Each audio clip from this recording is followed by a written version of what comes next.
domestic affairs, when it is, quote, for a good cause. Vladimir Gazdiev looks at whether double standards are at play. No one likes a spoiler, meddlers, interferers, especially when it comes to American elections. They're holy, pure, unspoiled and unsullied, or they were before the Russians got to them, they say. But judge not, lest ye be judged, especially when you have a fetish for getting your fingers into foreign elections. We don't do that now, though. We don't mess around other people's elections, Jim. Only for a very good cause. Can you do that? Do a Vine video on those former CIA director. Only for a very good cause, indeed. Okay. Num, num, num, num, num, said the former director of the CIA. It's funny because, and when America does it, when someone else is even suspected of doing it, no. Bad. Bad. Did the Russians break the rules or do something bizarre? The answer is no, not at all, said a 30-year veteran of the CIA. Come on, the CIA wrote the book on meddling. We've been doing this kind of thing since the CIA was created in 1947. We've used posters, pamphlets, mailers, banners, you name it. We've planted false information in foreign newspapers.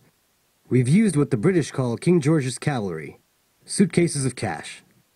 Add to that assassinations, coups, information warfare, hacking, and that's just the stuff we know about. Mr. Johnson there helped oversee the CIA's activities.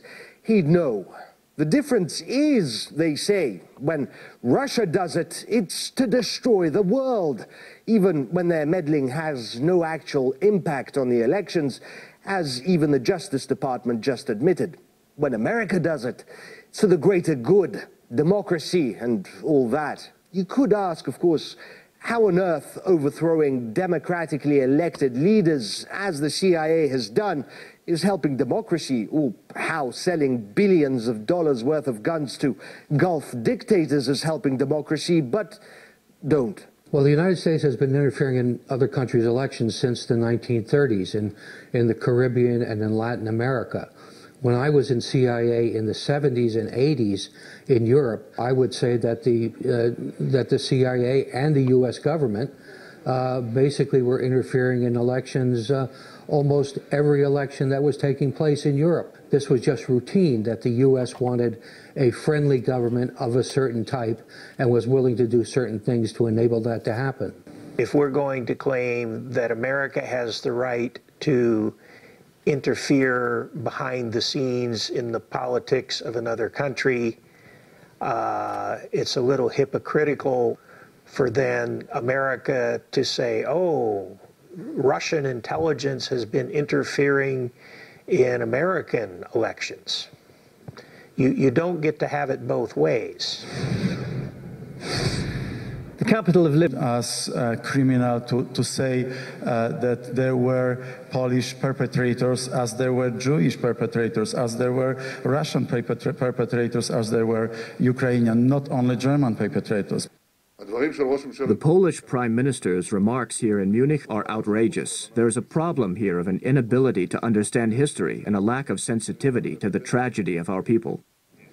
The president of the Conference of European Rabbis also criticized the Polish leader's comments.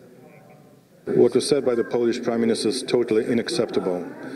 To call Jews perpetrators of the Holocaust is unacceptable to any person who knows history, who knows Europe, and wants a better future.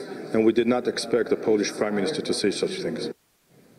It all comes in the wake of a new Polish law that bans claims that the country collaborated with Nazi Germany during the Second World War. Specifically, the legislation prohibits references to wartime Nazi death camps in the country as Polish. Those violating the law face up to 3 years behind bars. An advisor to the Polish president defended the legislation, claiming that Israelis are ashamed of their own role. Anti-Polish sentiment in Israel comes from the feeling of shame at the passivity of the Jews during the Holocaust. More than 3 million Jews lived in Poland before the Second World War. 85% were killed during the conflict. Around 1 million Jews were killed in the Auschwitz-Birkenau concentration camp, built in Poland under Nazi occupation.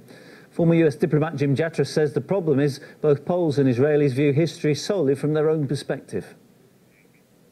Well, look, I think what we have here is a clash of nationalisms that obviously the Israelis and the Jewish people see the events of World War II through the lens of their suffering, what happened to them, and the people in Poland have a somewhat different recollection of it based on their understanding and their suffering and the millions of Poles that died during the war. And I think this is rather unfortunate that they would be conflicting in this way, how they recall things.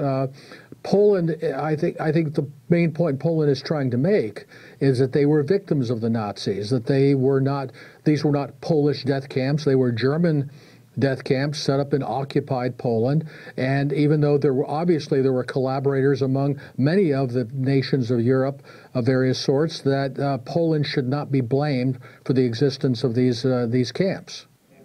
I'll be back with the latest headlines.